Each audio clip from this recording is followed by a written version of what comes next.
si hay una realidad, hermanos, especial, y yo podría decir, el milagro más grande que Dios ha hecho es no solamente salvarnos, sino ser conformados a la imagen de Jesús.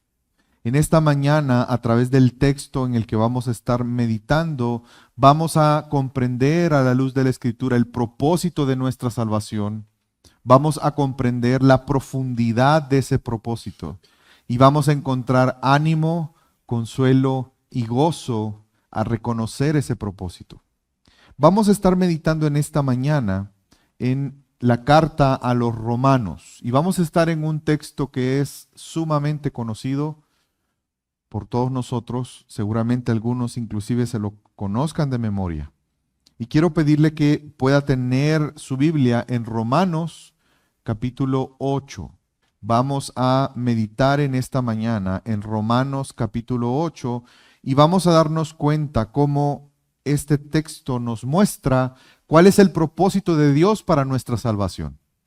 ¿Qué es el anhelo de Dios en nuestra salvación? Y cómo eso trae certeza, trae esperanza y trae gozo a nuestra vida. Yo anhelo, hermanos, que en esta mañana todos nosotros salgamos de aquí confiando en Dios, que su propósito se cumplirá en nosotros.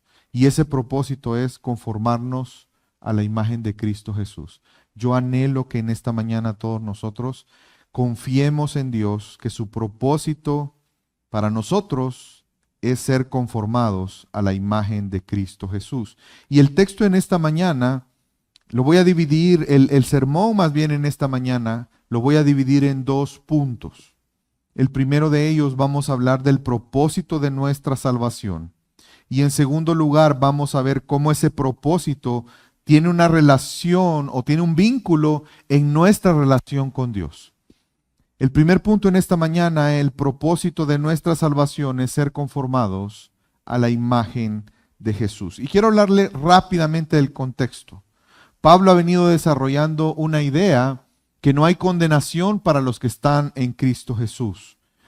Y vemos en ese mismo capítulo, en los versículos anteriores, que él habla de esa vida en el Espíritu, que es precisamente la evidencia de ser hijos de Dios.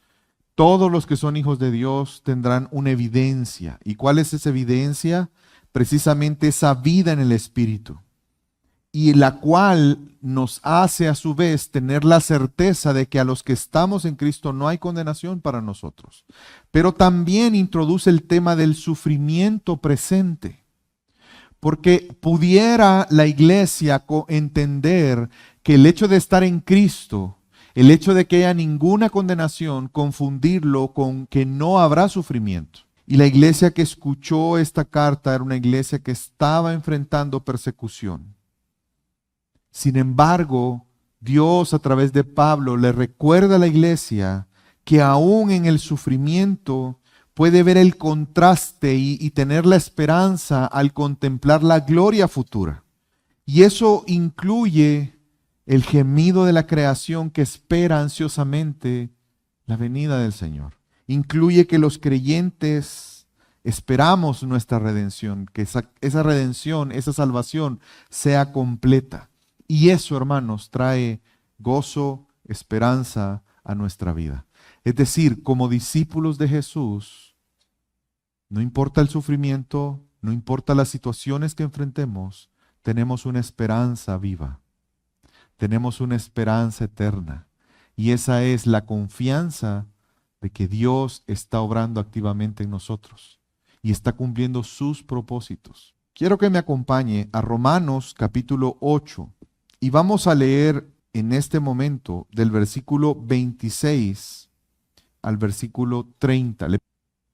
De la misma manera, también el Espíritu nos ayuda en nuestra debilidad, porque no sabemos orar como deberíamos, pero el Espíritu mismo intercede por nosotros con gemidos indecibles.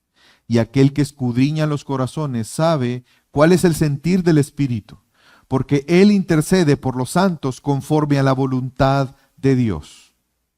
Y sabemos que para los que aman a Dios, todas las cosas cooperan para bien.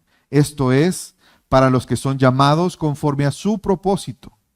Porque a los que de antemano conoció, también los predestinó a ser hechos conforme a la imagen de su Hijo, para que Él sea el primogénito de entre muchos hermanos.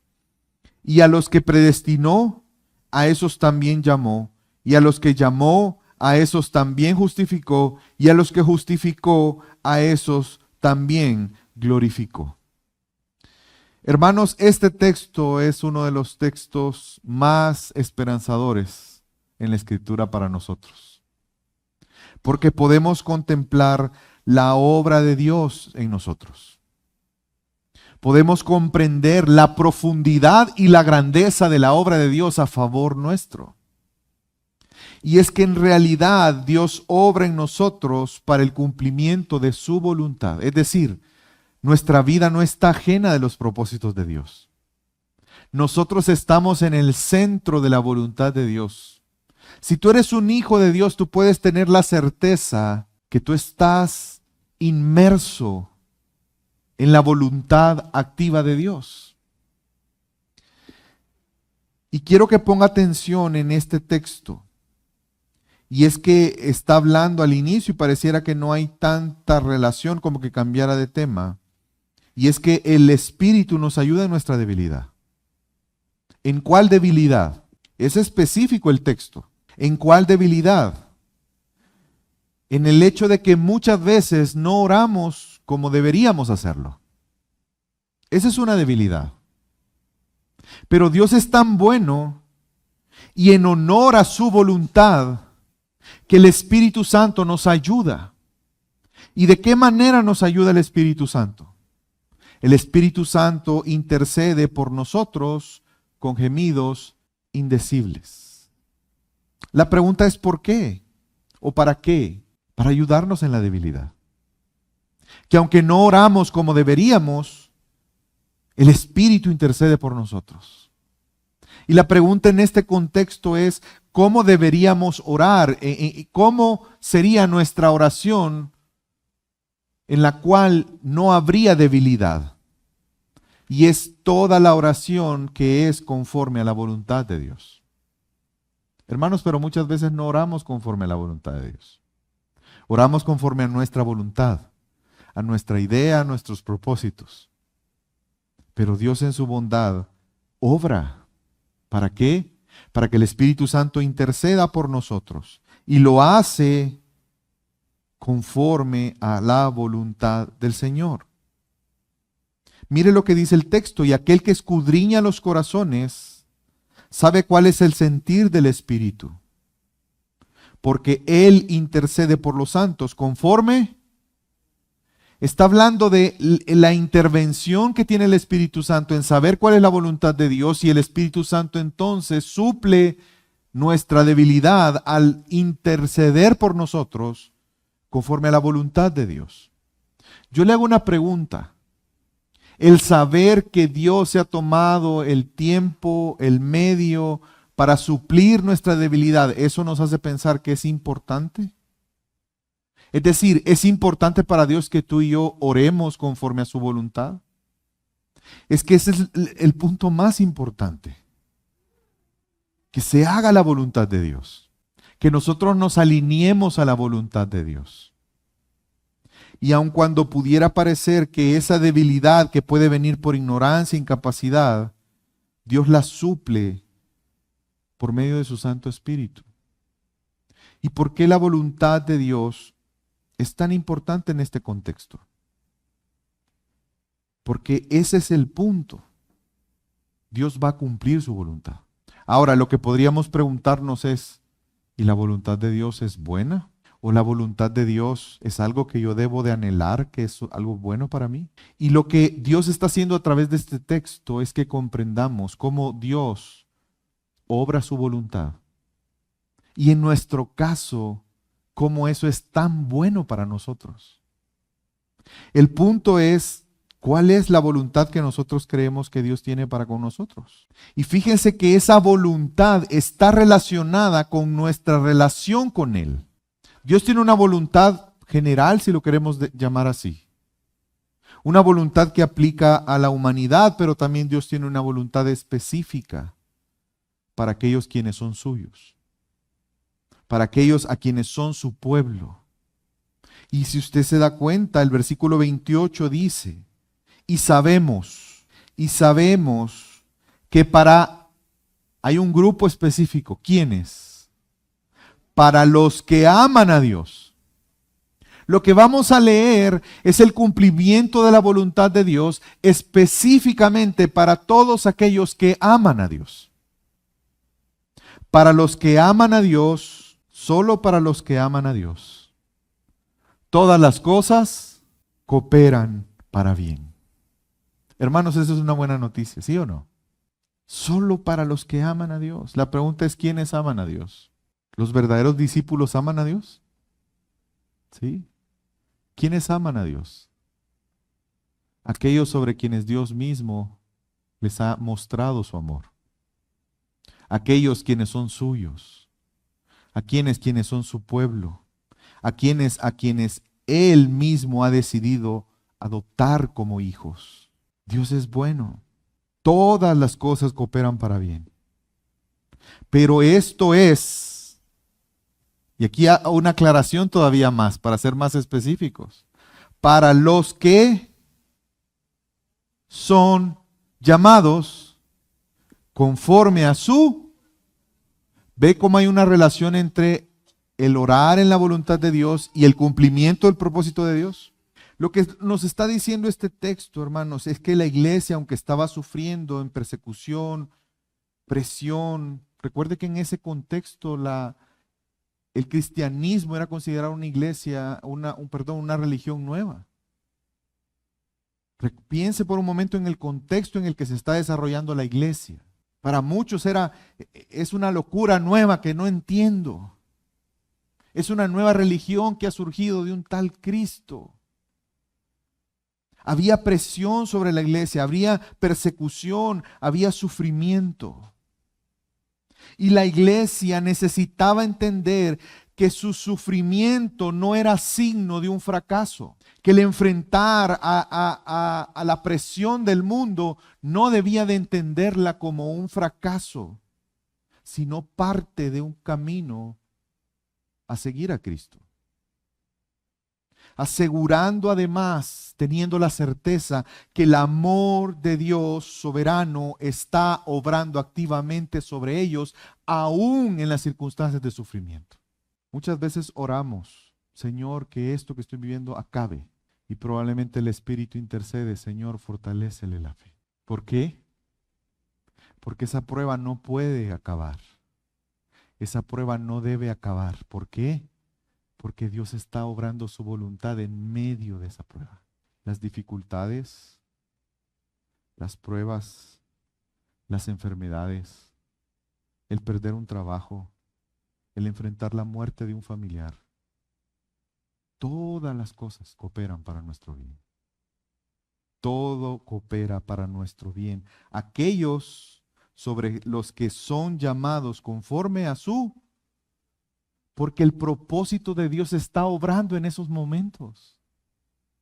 El propósito de Dios estaba obrando en Cristo antes de ir a la cruz. El propósito de Dios estaba obrando en Cristo cada vez que buscaban a matarlo, asesinarlo. El propósito de Dios estaba obrando en Cristo cada vez que lo rechazaron. El propósito de Dios estaba obrando en Cristo al estar en una cruz a punto de morir. Y el propósito de Dios está en nuestra vida en cada momento, aún en los momentos más duros y difíciles. ¿Y saben qué es lo hermoso y alentador de eso? No que probablemente esa prueba va a terminar ya. Es saber que eso coopera para nuestro bien. Todo ayuda a nuestro bien. Ahora, sí es importante entender a qué se refiere bien. ¿Qué debo de entender? ¿Cuál es el bien que surge de ese propósito en medio de la dificultad, del dolor? ¿Cuál es ese bien? El mismo texto no lo dice. Porque a los que de antemano conoció, también los predestinó ¿Para qué? A ser hechos conforme a la imagen de su Hijo. ¿Para qué? Para que Él tenga la preeminencia sobre todos. Todo lo que vivimos, hermanos, como hijos de Dios, coopera para nuestro bien. ¿Y cuál es ese bien? El ser hechos conforme a la imagen de Jesús. Solo los que han sido llamados conforme a su propósito. Hermanos, Dios tiene propósito en todo lo que hace. En la relación con la que tenemos con Él. Quiero que piense por un momento. Nuestra salvación tiene un fin más grande que la salvación misma. ¿Cuál es el propósito de Dios en nuestra salvación? ¿Para qué nos predestinó?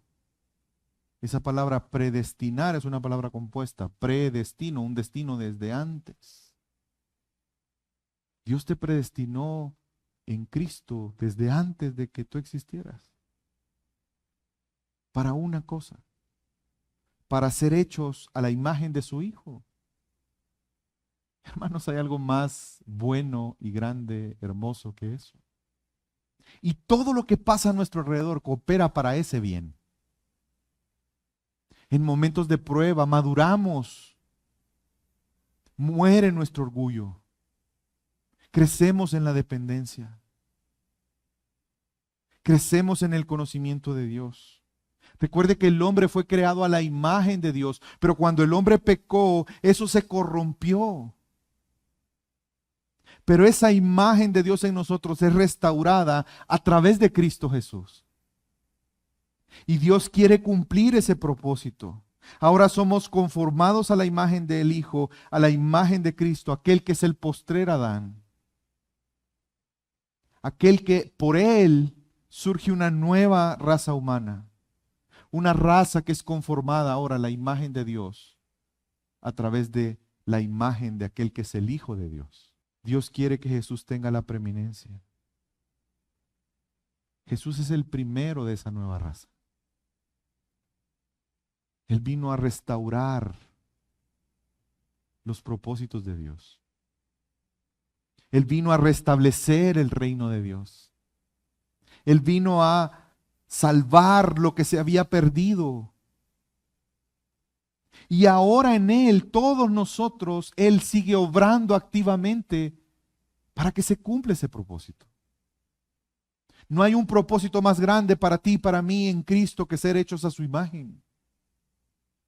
Y no solo estoy hablando de un aspecto espiritual, sino algo inclusive más profundo. Todo nuestro ser, nuestro propósito, no forma de entender. ¿Usted le parece extraño a la luz de esto que la Escritura diga que se nos ha sido dado la mente de Cristo? Somos conformados a la imagen de Él. Y eso es algo que Dios hace por gracia. Hermanos, ¿cuál es el propósito de la voluntad de Dios en nuestra salvación? Ser conformados a la imagen de Jesús. Y Dios va a obrar para ese bien. Lo que pasa en nuestra vida coopera a ese bien. Aún las cosas que no necesariamente Dios provoca, pero Dios las usa. La maldad que está en tu alrededor, Dios la usa para su propósito.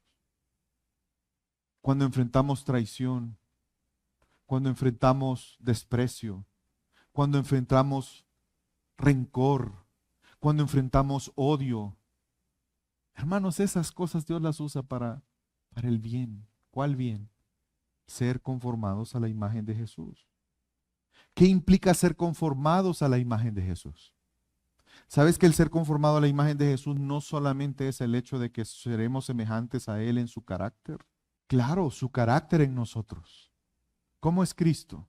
Usted puede ver en Cristo amor, puede ver en Cristo gozo, puede ver en Cristo paz, misericordia. ¿Ya me comprendió por dónde voy? El fruto del Espíritu en nosotros es amor, gozo, paz, paciencia, benignidad, bondad, fe, mansedumbre, templanza. Esas cosas las vemos en Cristo. Ese fruto, hermanos, es que estamos siendo conformados a la imagen de Jesús. Pero saben que esto llega a un nivel que cada uno de nosotros tendremos un cuerpo semejante al que Él tiene. Porque cuando tú y yo resucitemos como Él, este cuerpo de muerte donde hay maldad ya no lo tendremos.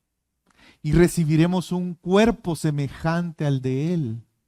Entonces es cuando más nos pareceremos a Él. Y eso es lo que anhelamos.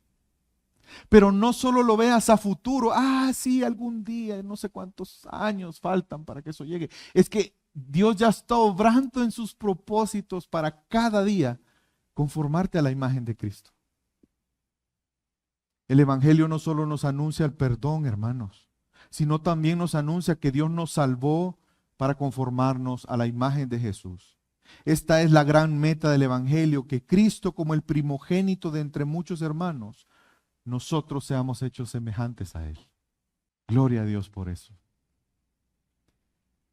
Ahora, ¿qué Dios hizo para conformarnos a la imagen de Jesús? Es que no sé, a veces pareciera que es poco. A veces se dice muy rápido, sí, yo soy hecho conforme a la imagen de Jesús. Pero ¿qué hizo Dios para eso? Y vamos a ver ahí resaltado el amor de Dios, pero también ese propósito soberano y eterno de Dios. Mire lo que dice el texto: y a los que predestinó, ¿para qué nos predestinó? Para ser hechos conforme a la imagen de Jesús, ¿sí? ¿Qué hizo con los que predestinó? Va a poner el inicio y el fin de ese proceso. ¿Qué hizo primero para que ese proceso iniciara? No predestinó. Y ahí resalta la gracia de Dios. Porque Dios nos escogió antes de que nosotros hubiéramos movido un dedo. Por lo tanto, no podemos decir que es por un mérito. Es por pura gracia. Él nos predestinó, pero también ¿qué hizo? ¿Te recuerdas cuando Cristo te dijo, sígueme? Cuando Dios obró en ti el arrepentimiento, la fe, y escuchaste el Evangelio, y Jesús te dijo, sígueme. ¿Te recuerdas? Pero no solo te llamó. Era necesario que Él hiciera algo además de llamarte. ¿Qué más hizo? Te justificó, porque nuestro pecado nos aleja de Dios. Él nos justificó. Y a los que justificó, a esos también, hermanos, glorificó es igual a ser conformados a la imagen de Jesús. Yo le hago una pregunta: ¿quién de nosotros está en gloria? Pues espero que ninguno. ¿Quién de nosotros ya está glorificado? ¿Quién, hermanos? Claro, Cristo, ¿verdad? Pero de nosotros, ¿quién está glorificado? Y usted ya vio en el verbo que está ahí, ¿en qué tiempo está? En futuro. Dios les glorificará algún día. Ya lo hizo. Ya comenzó esa obra. Y esa es nuestra esperanza, que aquel que comenzó la buena obra la perfeccionará. Y aunque tú y yo todavía no estamos glorificados, podemos decir que ya lo estamos en Cristo Jesús. Esa predestinación es que Él estableció un destino en la eternidad para nosotros. Y ese llamamiento, ese predestinamiento es conforme a sus propósitos. Es una elección por gracia y no mérito. Ese llamamiento es a ser discípulos de Jesús. Es un llamado al arrepentimiento y la fe. Que Dios, por medio de su palabra, un día obró en aquellos que son llamados y sus ojos fueron abiertos y comprendieron la maldad en su corazón y se arrepintieron delante de Dios y recibieron del Santo Espíritu la fe para creer en Cristo Jesús y nacieron de nuevo. Pero era necesario que se justificaran. Hermanos, los seres humanos tendemos a justificarnos, ¿verdad? Muchas veces más de lo que deberíamos. Pero la justificación, entender la justificación es algo hermoso. ¿Sabes qué es la justificación? Es que Dios te declara Dios te declara justo. Dios te ve a ti justo. Pastor, pero ¿cómo Dios me puede ver justo a mí si Él conoce mi mente, conoce mi corazón, conoce mis acciones? Pero Dios te declara justo delante de Él y lo hace a través de Cristo Jesús. Y eso es lo hermoso. Tú y yo, por nuestros méritos, jamás podríamos ser justos delante de Dios. ¿Tú te recuerdas de Job? ¿Te recuerdas la historia de Job? ¿Cómo veía Dios a Job? Un hombre justo. ¿Y te recuerdas qué hizo Satanás? Ah, no, pues sí, ¿cómo no va a ser justo? Sí, mira cómo lo tenés. Mira todos los hijos que le has dado, todos los bienes. Si así cualquiera se porta bien. ¿Dios dudó alguna vez de la justicia de Job? Y cuando nosotros vemos la historia de Job, nos damos cuenta que Job no era perfecto. Job en algunos momentos dudó de Dios, pero Dios nunca cambió su declaratoria. Este hombre es justo. ¿Y sabes por qué? Porque la justicia delante de Dios no depende de nosotros, depende de una obra que Él ha hecho. Dios sabía lo que había hecho en Job. Dios sabía. Dios había decidido que Él fuera justo. Y es que cuando pensamos en nuestra justicia, al igual que Job, se basa en una sola cosa, en que Dios nos ha dado por gracia la justicia de Cristo en nosotros. Hermanos, eso en doctrina se conoce como la imputación. ¿Qué es la imputación? Cuando te asignan algo a ti como que fuera tuyo, pero no lo es. ¿Alguno de ustedes ha sido fiador? Yo espero que no. Y que si lo ha sido, espero que no haya tenido una mala experiencia. Porque si el deudor no paga, ¿qué va a pasar? ¿Quién va a pagar? ¡Qué injusto! Pero si yo no me gasté ni un 5. Sí, pero la deuda se te es imputada. Porque tú decidiste aceptar esa deuda como que fuera tuya. No importando si te la gastaste el dinero o no te lo gastaste, si viste un 5 o no viste un 5, tú aceptaste esa deuda como tuya. Hermanos, eso es lo que Cristo hizo por nosotros. ¿Saben que hay una triple imputación? Usted se ha puesto a pensar por qué los seres humanos somos malos por naturaleza. Por el Adán. Romanos 5:12. Por la transgresión de un hombre entró el pecado al mundo. Y por el pecado, la muerte. Y la muerte pasó a todos los hombres. Por cuanto todos pecaron, están destituidos de la gloria de Dios. Nosotros, Adán representaba la raza humana, nosotros recibimos esa condición delante de Dios. El pecado de Adán como que si fuera nuestro. Pero Dios revierte eso en Cristo. De hecho, si usted sigue leyendo en Romanos capítulo 5, dice que por la justicia de un hombre, los muchos fueron constituidos justos delante de Dios. Y eso es lo hermoso del propósito de Dios obrando en nosotros. Cristo es el que murió, sí, más aún el que resucitó. Y esta es la base del Evangelio. Esa obra de sustitución de Cristo por nosotros. Y no solamente eso, Él intercede por nosotros. Él sigue obrando ese propósito de ser conformados a la imagen de Jesús. Si tú pudieras pensar es que no pasa nada en mi vida. O quizás pensar está pasando demasiadas cosas que veo malas en mi vida. Quiero decirte que hay esperanza. ¿Por qué? Porque a los que aman a Dios, todas las cosas ayudan para bien. Y quizás algún momento tú veas atrás y digas, ahora entiendo. Porque esta situación me hizo madurar en esto. Porque esta situación me hizo conocer a Dios de esta manera que no le conocía antes. Porque esta situación me hizo depender más de Cristo. Porque esta situación me hizo...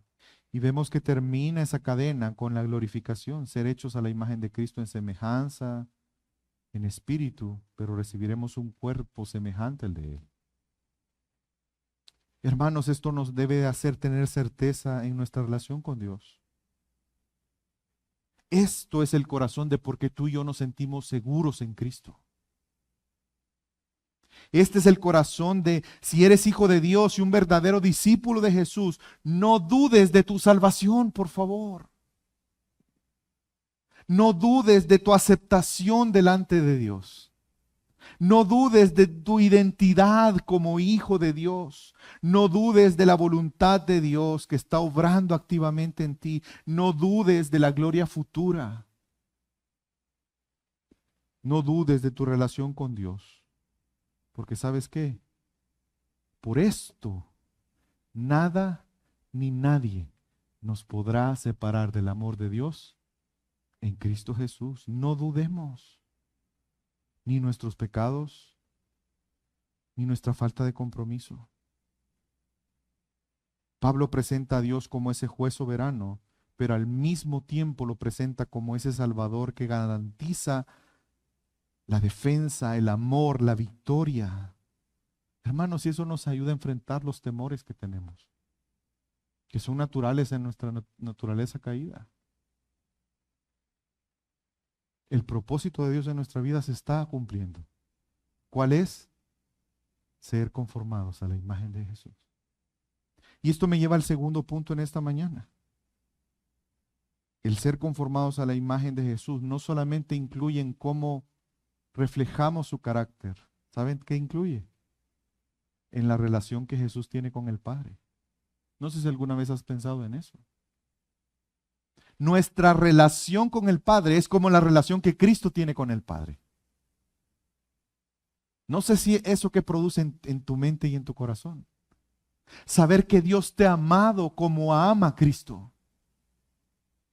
Y saber que tú ahora puedes amarle a Él. Pablo quiere afirmar a los creyentes que con esta verdad gloriosa que se han sido llamados por Dios y su propósito es conformarlos a la imagen de Jesús, entonces no hay sufrimiento presente, no hay acusación, no hay fuerza alguna que pueda frustrar ese propósito. Y ese propósito incluye que disfrutemos de una relación con Él. Esa relación que Jesús tiene con el Padre. Dios quiere que nosotros la tengamos con Él. Por eso, hermanos, no podemos vivir confiados en nosotros mismos. No podemos vivir confiados en nuestras obras. No podemos vivir confiados en lo que nosotros podemos hacer para agradar a Dios. Sino más bien nuestra confianza es en la obra que Cristo ya hizo, en lo que Jesús hizo para agradar a Dios. Y esa es la base de nuestra confianza, sabiendo que podemos vivir confiados y perseverar porque nada nos va a separar del amor de Dios en Cristo Jesús. ¿Cómo podemos estar seguros que Dios cumplirá el propósito en mí? ¿Cómo puedo estar seguro que Dios no me abandonará? Aun cuando soy débil, aun cuando peco, aun cuando sufro. ¿Sabes qué te dice el Evangelio? Dios ya obró en Cristo. Todo lo que tú necesitas para la salvación, para la aceptación, para tener una relación con Él. Y no cualquier relación. La relación que Cristo tiene con el Padre es la relación que Dios quiere que tengamos con Él por medio de Cristo Jesús.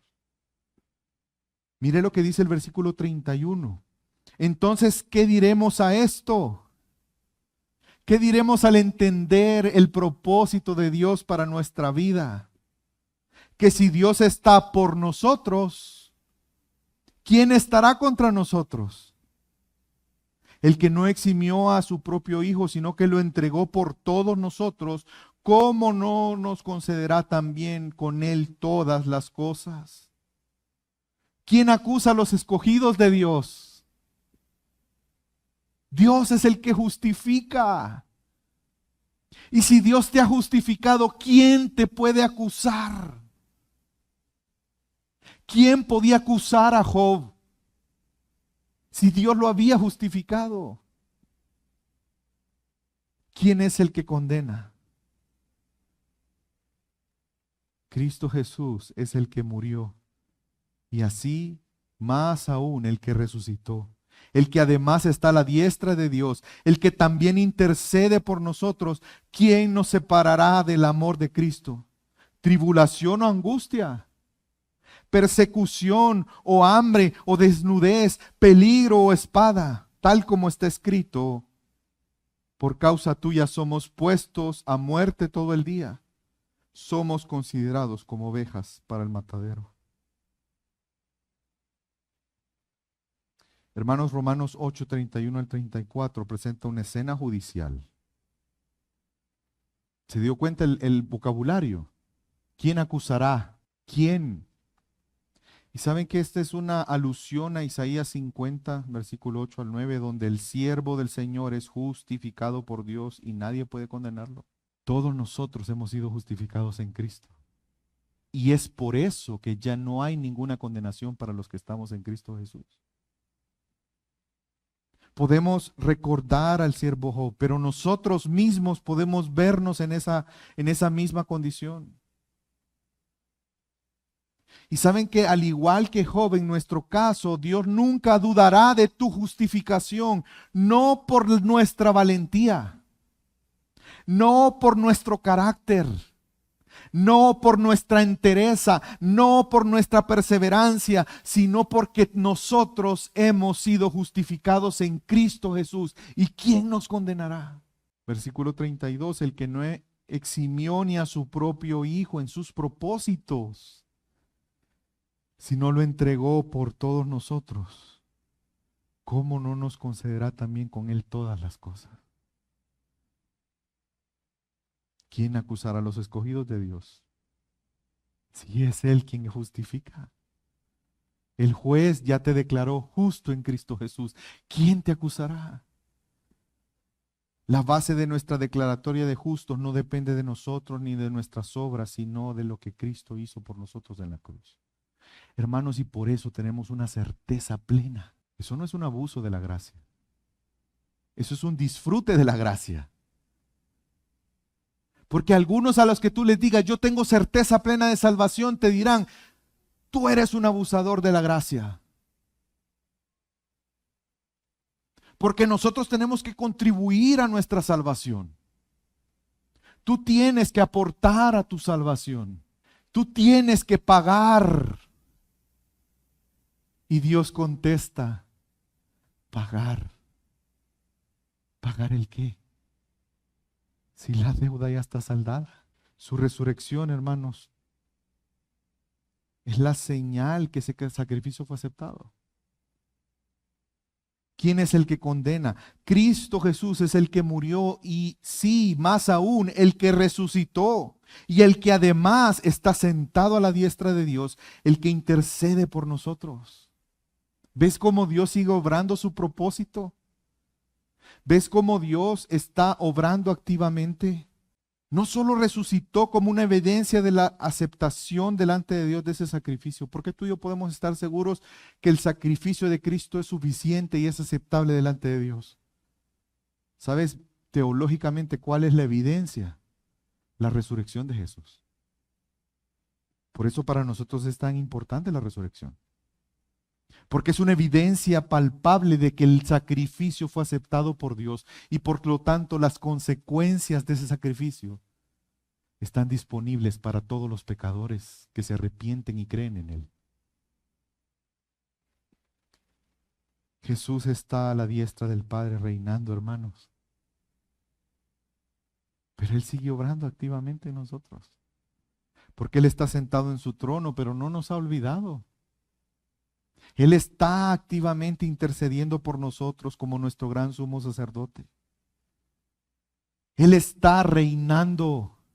Él está cuidándonos. Él está hablando a su pueblo a través de su palabra. Jesús está hoy ejerciendo su oficio. Él es el rey de su pueblo. Él es el sumo sacerdote que está intercediendo por su pueblo. Él es el profeta que sigue hablando a su pueblo constantemente. Y por eso podemos confiar. Si tú ves el versículo 36, por causa tuya somos puestos a muerte todo el día, somos considerados como ovejas para el matadero. Este texto está citando el salmo que leímos. No sé si te diste cuenta. Porque lo que está haciendo pensar Pablo al traer este salmo a la aplicación del contexto de lo que estamos hablando es algo muy claro.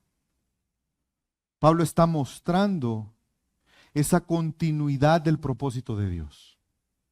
Está mostrando que Dios siempre ha sido fiel con su pueblo, aun cuando su pueblo se sienta así, que por causa de seguirlo a Él, por causa de ser su pueblo, pareciera que ellos están como ovejas al matadero. Hermanos, pareciera que nosotros hoy en este mundo estamos así, como esa ovejita indefensa, pero eso no es cierto. Porque aún en medio del sufrimiento, aún en momentos donde pensamos que Dios no está, su amor revelado en Cristo sigue cumpliendo el propósito en nosotros. Y Dios es fiel. Por eso, hermanos, por eso es que tú y yo ahora somos más que vencedores en Cristo Jesús. Mire lo que dice el versículo 37. Pero en todas estas cosas somos más que vencedores por medio de aquel que nos amó. Porque nuestra victoria no está en nosotros, pero nuestra victoria está en aquel que nos amó, que resulta que ese es el victorioso. Por eso confío, por eso tengo plena certeza, porque estoy convencido. Hermanos, yo anhelo que tú y yo hoy salgamos convencidos de una sola cosa. ¿Convencidos de qué? Que ni la muerte, ni la vida, ni ángeles, ni principados, ni lo presente, ni lo porvenir, ni los poderes, ni lo alto, ni lo profundo, ni ninguna otra cosa creada nos podrá separar del amor de Dios que es en Cristo Jesús, nuestro Señor. Somos más que vencedores. Nuestra victoria no depende de nosotros, sino de aquel que nos amó para salvarnos. Nuestra victoria no solo es sobre el pecado, sino sobre la muerte. El ser restaurar nuestra relación con Dios. Ahora somos hijos de Dios, hermanos. Y Cristo tiene la preeminencia. Y tú y yo tenemos la bendición, el privilegio de ser hechos hermanos de Cristo. Porque somos hijos de Dios. Dios nos ha amado como ama a Cristo. Cristo nos ha amado como Él ama al Padre. Y ahora nosotros podemos amar a Dios también. Nada podrá separarnos del amor de Dios que es en Cristo Jesús nuestro Señor. Y el Evangelio es la proclamación de esa verdad. Dios nos ama con amor invencible y eterno, hermanos. Nada puede eliminar el amor que Él tiene por ti. El Espíritu Santo obra, intercede. Cristo obra, intercede. Dios mismo está actuando activamente para que tengamos una relación con Dios como Cristo. Y saben que esto trasciende un compromiso. Somos más que vencedores porque nuestra relación con Dios no es por un compromiso. Trasciende un compromiso. Hay una unión más fuerte que un compromiso. Y es que Él nos ama y le amamos. Quiero darte un ejemplo. Hay una diferencia entre un matrimonio que está juntos por compromiso versus un matrimonio que muestra su fidelidad al pacto amando. ¿Es igual? Nosotros no estamos unidos a Dios por un compromiso de algo que tenemos que hacer. Estamos unidos a Cristo porque Él nos amó y nosotros le amamos a Él. Pensar que la salvación se pierde es pensar que el pecado nos puede separar del amor de Dios en Cristo Jesús. Pensar que el sacrificio de Cristo no fue suficiente. El pensar que se pierde la salvación es pensar que no es suficiente. Es pensar que ese sacrificio no fue aceptado por Dios. Es dudar de la voluntad misma de Dios, porque Él en la eternidad decidió predestinarte, llamarte, justificarte. ¿Para qué? Para glorificarte.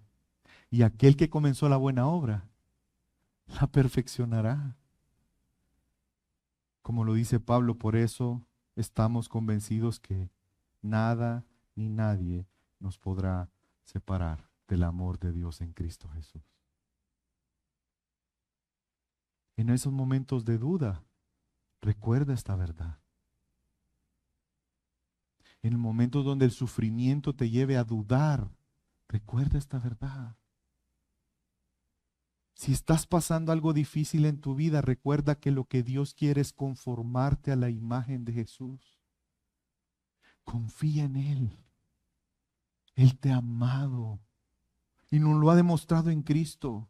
Fuimos conocidos y amados desde antes de la fundación del mundo. Cristo murió por nosotros y resucitó. El Espíritu Santo intercede por nosotros en nuestras debilidades y nadie nos puede separar del amor de Dios en Cristo Jesús. ¿Qué más necesitamos para confiar en Él? ¿Qué más necesitamos para tener certeza? Hermanos, este pasaje responde a los temores más profundos que hay en el corazón humano, con la verdad más gloriosa del Evangelio.